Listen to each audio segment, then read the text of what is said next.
having faith in the Lord our God. Hebrews chapter 11 verse 6. But without faith it is impossible to please Him.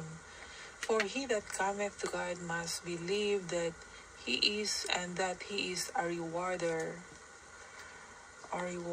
of them that diligently seek Him. Amen. Hindi makapagbibigay lugod sa Diyos ang taong walang pananampalataya. Dahil ang sinumang lumalapit sa Kanya ay dapat maniwalang may Diyos at nagbibigay Siya ng gantimpala sa mga taong humahanap sa Kanya. Ito the best and isa sa mga inspiration po pag tayo po, lalo na po kung meron po tayong karamdaman sa ating katawan. Kailangan po natin ang verse na to.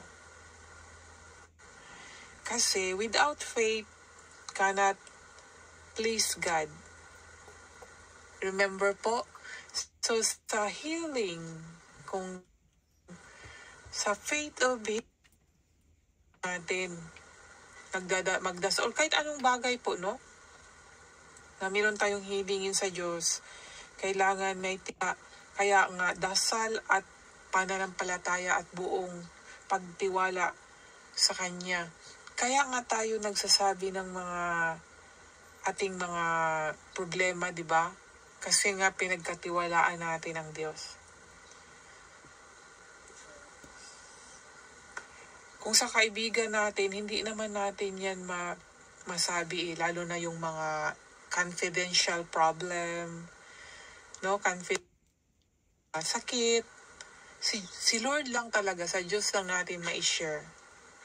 Kaya, kailangan po natin ng faith with all our heart.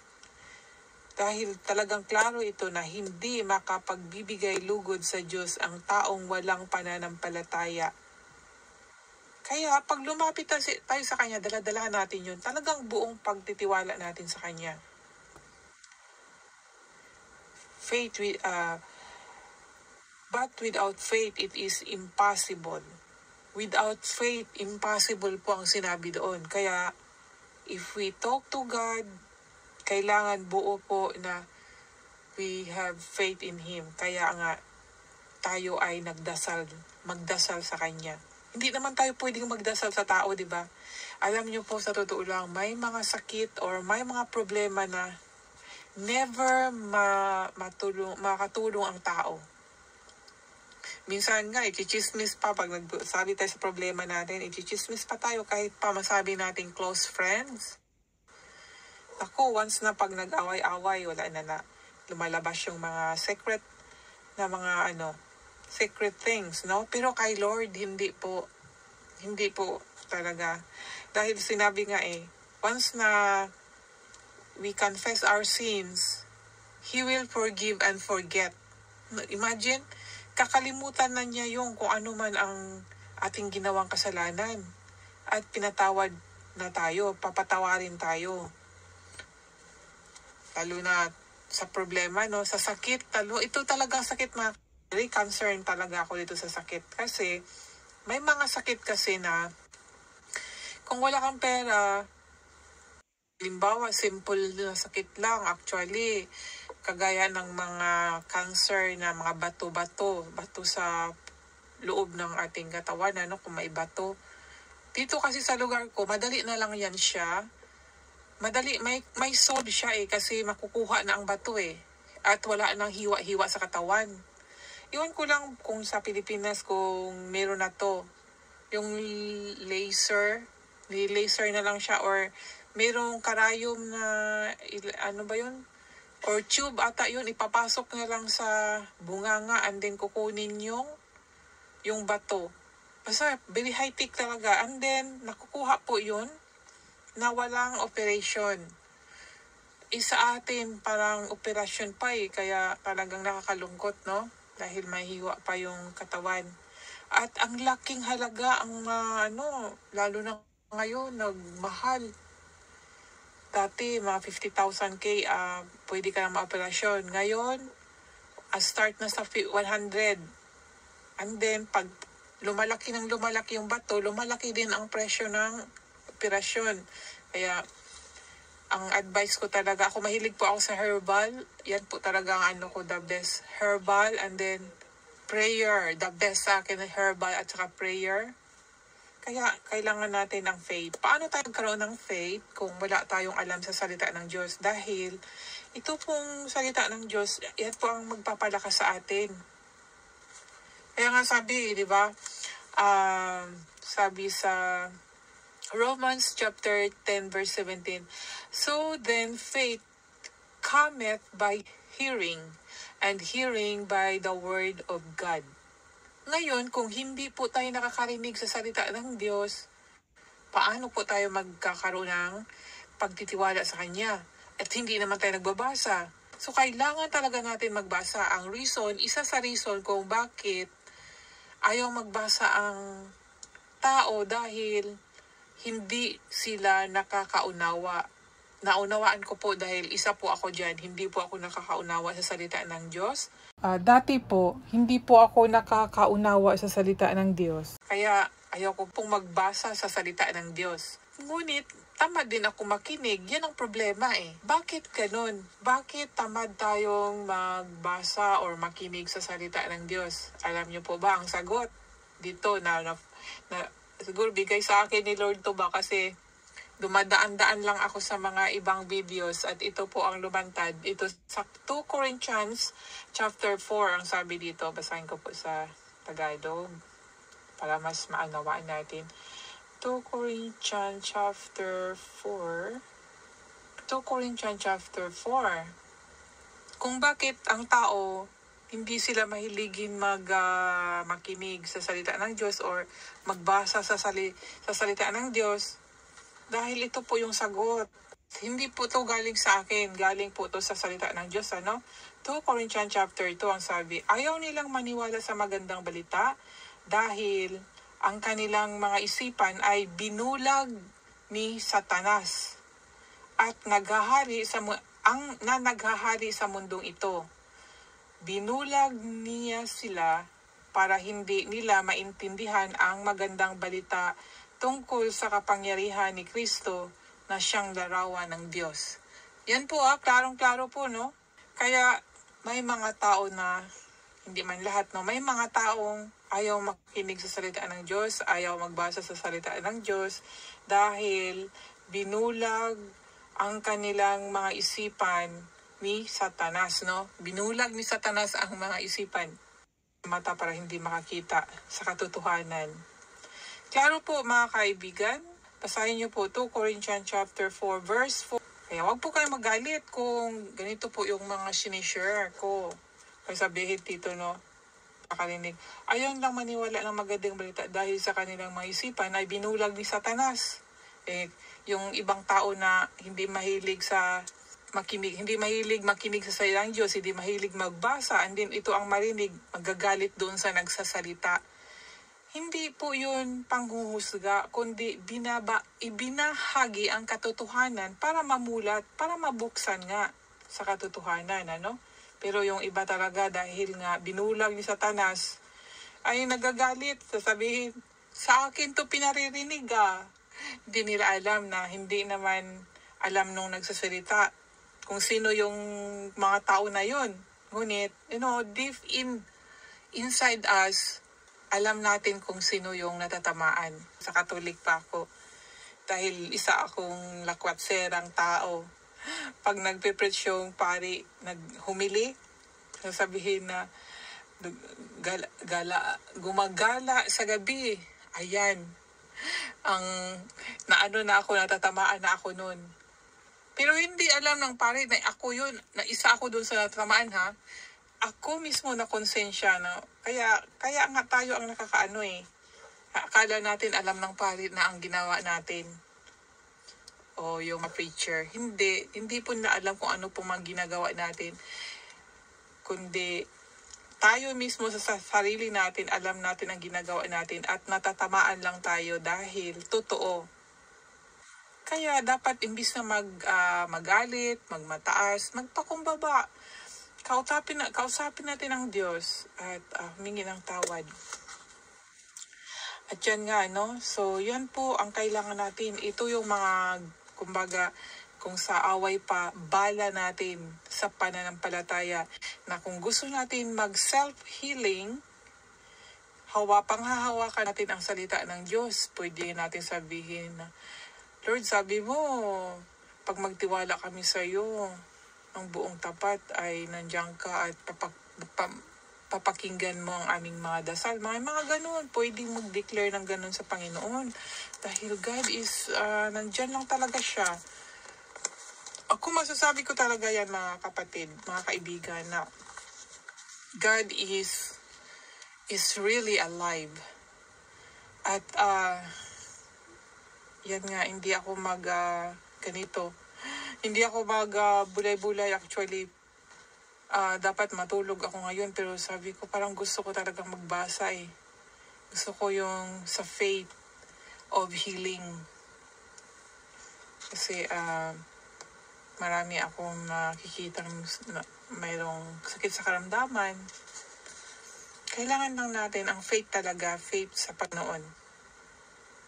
Hindi po sa sarili natin dahil sinabi po sa Proverbs chapter 3 verse 5, sabi dito, trust in the Lord with all thine heart and lean not unto thine own understanding. Magtiwala ka ng buong puso sa Panginoon at huwag kang manalig sa iyong sariling karunungan. Yan po, no?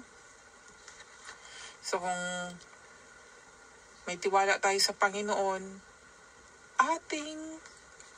atin siyang humingi tayo ng guide sa Kanya, hindi yung sa sarili natin.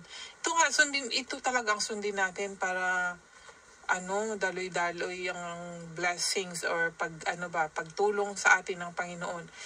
Kaya alam niyo po, ngayon po talaga ako naging serious dahil gusto ko ang Panginoon talaga ang mag-guide na sa akin ngayon dahil kahit nagsasalita ako sa salita ng Diyos, marami po talagang dumating sa akin na hindi maganda eh. Kaya sabi ko, Lord, siguro hindi talaga 100% yung pagsunod ko sa Kanya ba? Sa'yo ba? Sabi ko kay Lord, hindi siguro 100% ang pagsunod ko sa'yo. Bakit may mga ganito akong mga problemang dumating? Kaya ngayon, sabi ko, Lord, ikaw na ang bahala. At may testimony din po ako yan. Tungkol po, halimbawa sa trabaho ko, no? Itong sa trabaho ko po. Minsan kasi, dahil sa tagal ko na sa trabaho ko, minsan alam ko na kung anong dapat gawin. Minsan hindi na ako yung nagtatanong sa kataas-taasan. At very good learn sa akin ngayon na binibigyan ko ng halimbawa nga itong word na to na don't lean. Basahin ko po uli. Itong sa Proverbs po ha. Sabi dito, trust in the Lord with all thine heart and lean not unto thine own understanding. Magtiwala ka ng buong puso sa Panginoon at huwag kang manalig sa iyong sariling karunungan. Proverbs chapter 3 verse 6, in all thy ways acknowledge Him and He shall direct thy paths. Alalahanin mo ang Panginoon sa lahat ng iyong ginagawa at ituturo niya sa iyo ang tamang landas. Ito po, no?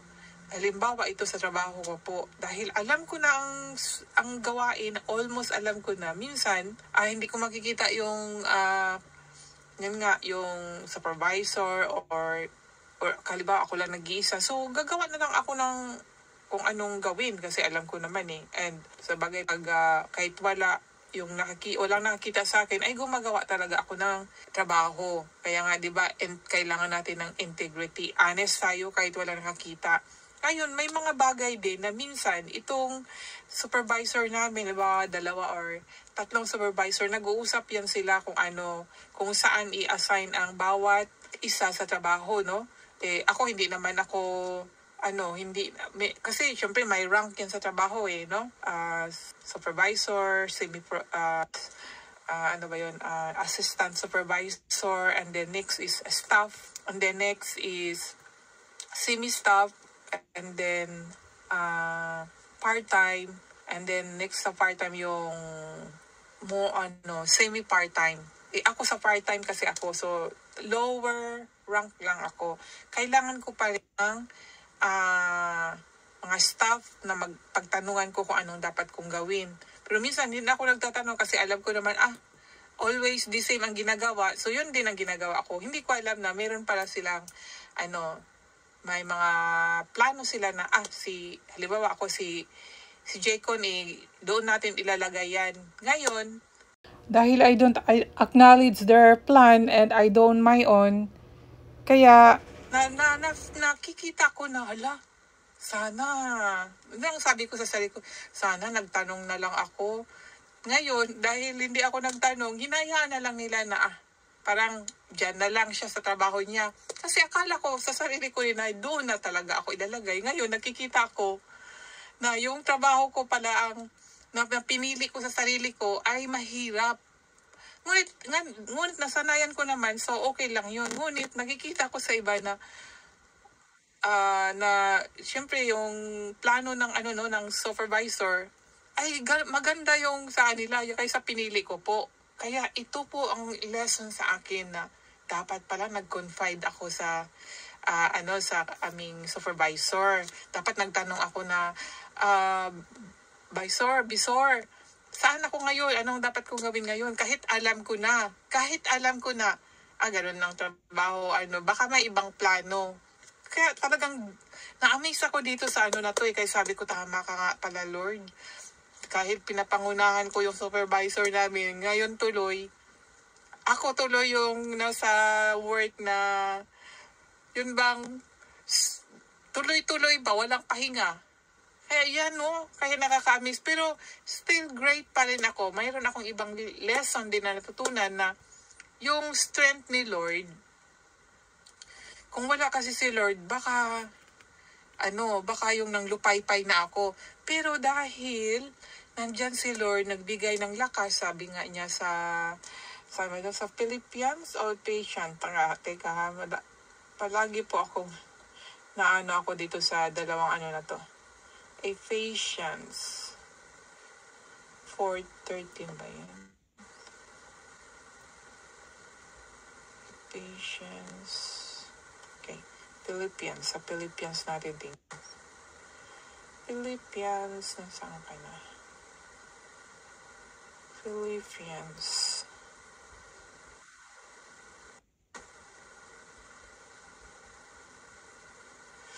Palagi akong dito. Teka. I-google ko na lang. Do not lend on your, ano ba yun? Ano bang message na yun? I can do all things. I can do all things.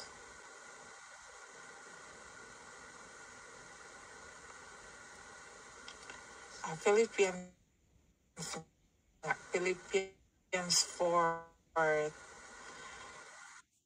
Philippians 4.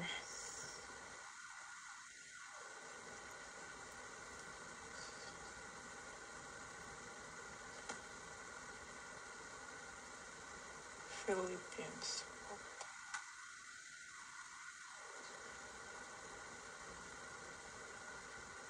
Sabi dito sa Philippians, I can do all things through Christ which is strengtheneth me.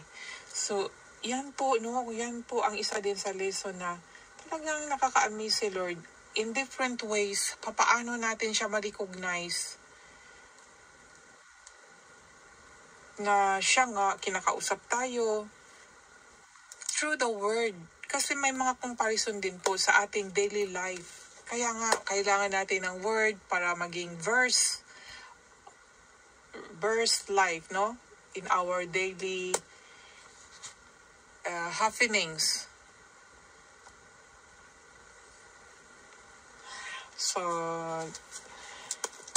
yan po ang isa. So mula nung nalalaman ko, bulol-bulol ako. Mula nung nalalaman ko na ganun pala yung dapat talaga gawin, kahit na alam natin, I still confined talaga. Lalo na syempre sa ating faith. Kahit na alam natin, ay hindi pa rin tayo ang masusunod. Ang Diyos pa rin, the controller of everything. Kaya kailangan lang natin talaga, i-recognize talaga natin palagi ang Diyos. At halimbawa sa ating mga problema, kailangan talaga natin, number 1 is faith. Kailangan natin magkaroon tayo ng faith like a mustard seed, no? Sabi sa Luke chapter 17 verse 6, sabi dito, "And the Lord said, if ye had faith as a grain of mustard seed, ye might say unto this sycamine tree, be thou plucked up by the root, and be thou planted in the sea, and it should obey you." Ang hirap naman ng English na to. Tingnan natin dito sa Tagalog. Look.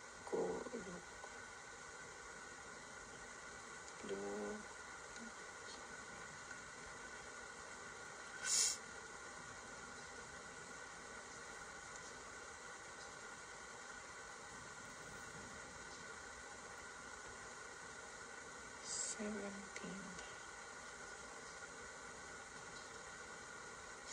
Yung Tagalog sabi dito. Sinabi pa ni Jesus, halimbawa, hindi pala. Sabi dito, sumagot ang Panginoon, kung may pananampalataya kayong kasing laki lang ng buto ng mustasa, masasabi ninyo sa malaking punong ito, mabunot ka at malipat sa dagat at susundin kayo nito. Grabe, no? Ganon po ang faith na kailangan natin. So, kailangan natin mag-practice ng ganitong faith. Like a faith in a mustard seed. At saka yung sinabi pa doon na may isa pang faith na you can move mountain. Pero, hindi naman yung mountain na ating bibitin at i-remove natin, no? Sa faith po yun. Faith po yun, mga kapatid. Kahit dito sa sinabi dito, faith pa rin. Kaya, sobrang mabunot ka, malipat sa dagat at susundin kayo to. Imagine, parang grabing faith ito masasabi ko na mind power, pero that power is not from our own, it's from God. Kasi faith, kailangan din ng faith Paano ba tayo magkaroon ng faith kung kulang tayo sa pag-iisip at saka yung feeling, no, in our heart? Kasi kailangan natin, sabi nga God will give what we desire in our heart. Yan mababasa natin yan kay King David sa Psalm. So kailangan ang mind at saka heart, kung ano yung pinipray natin, yung word na binibigkas natin, dapat nandoon sa isipan at puso natin para masunod. Not on our own power po. Kasi yung iba yung iba na nagbabasa din ako ng noon yung about sa manpower. Yung sa kanila kasi sa sariling pag-iisip ay ma-manifest nila yung mga bagay na gusto nila. Pero according sa Bible, si Lord ang nagbibigay sa lahat. Kaya para sa akin po, kung meron man mag-manifest sa mga word or sa mga hinihingi ko sa Kanya, it's not on my own. It's from God. It's a blessed. Everything blessed from God. Yan po yung kaunawa ko po sa salita. Ever since yung naranasan ko po na halimbawa, simple na bagay lang, no? Meron lang akong gusto babilhin. Tapos siningnan ko sa isang store, sabi ko, ay mahal pa naman. Ay hindi kasi ako mahilig bumili ng mga mahalin lalo na kung mga material na bagay lang. At saka hindi po ako mahilig sa mga branded. Ngayon, gusto ko pong bumili hindi lang po kasi isang beses ko naranasan Mahilig ako sa mga damit. Sa damit ako mahilig, pero hindi din ako mahilig sa mga mamahaling damit. Naghihintay talaga ako ng mga discounted na mga month. So, lagi lang ako nag-check. Nung chinek ko, ay, ang mahal naman ito. Tapos gusto ko siya. Pero hintayin ko na mag-discount ito para kung para sa akin, yun lang. Pero talagang lagi kong ganda naman noon, sana hindi mabili. Yun ang mga ko nasa isipan ko. At basta pag gusto natin, nasa puso yan, di ba? Hindi lang sa isip. So, yun. Tapos, pag dumadaan ako, chinecheck ko, ay, nandyan pa, hindi pa nabili. Yun ang mga sana wag mabili ito, mag-discount na. So, after 1 week or mga days, titingnan ko uli, ayun, nag-discount na po siya. Kung ano po yung gusto ko, yun po ang nag 50%. So, syempre dahil yun po, binili ko. Doon na po ako na-amaze dahil hindi po naabutan ng mga ilang buwan. Mabilis ba? Madali po yung sagot. Kaya nakaka-amaze po. Doon ko maanong ko, hindi ko naman pinag-pray. Hindi naman ako nag-pray na, Lord, ganun. Wala, basta naisip ko lang ba na gustong-gusto ko yan, sana mag-discount. At hindi lang isang beses, kaya doon po ako na-amaze. Sabi ko, naisip ko, sa akin ba yung pag-iisip? Ako ba? Pero hindi, pinabasa sa akin na lahat ng ating iniisip ay mula sa Diyos. At lahat ng ating mga dinidesire ay ibibigay niya. Kaya, at marami pang mga mula noon, 2012 ko po kasi nabasa yung mga ganyan. Kaya doon po, mula noon, hindi po ako sa sarili ko na, ay, yung mag-manifest sa sarili ko. Kundi, meron lang tayong iniisip with faith in God. Yun po yung turo sa akin, ng paunawa sa akin ng Holy Spirit. Kasi po, magmamayabang po tayo pag sabihin na, I can do it on my own. No, it's not. At marami po dyan, yung iba, meron po talagang nag-declare na they can do it on their own. Iisipin lang nila.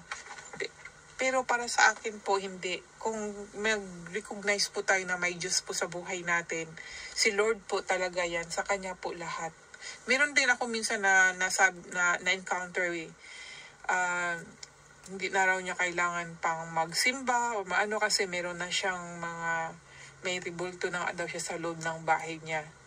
At sa trabaho daw, sabi niya, yung lakas ay hindi, sa kanya daw galing. So, it's her own, kasi babae siya, it is her own power. Kaya siya nagkaroon ng lakas sa trabaho niya. Kaya, I respect kung ano yung paniniwala niya. Basta ko, kung ano yung naunawaan ko, binabahagi ko. Kasi kung sa ating sarili po yun, nakakapagod po kung we can do it in our own strength. I can't do it on my own strength according sa Philippians chapter 4 verse 13. I can do all things through Christ. Yan po ang sa akin. I can do all. Pero hindi po yung all na yung mga magic ha. May mga bagay din na, syempre yung pinagkaloob lang ng Diyos na ating magampanan po. With faith pa rin yan, pre.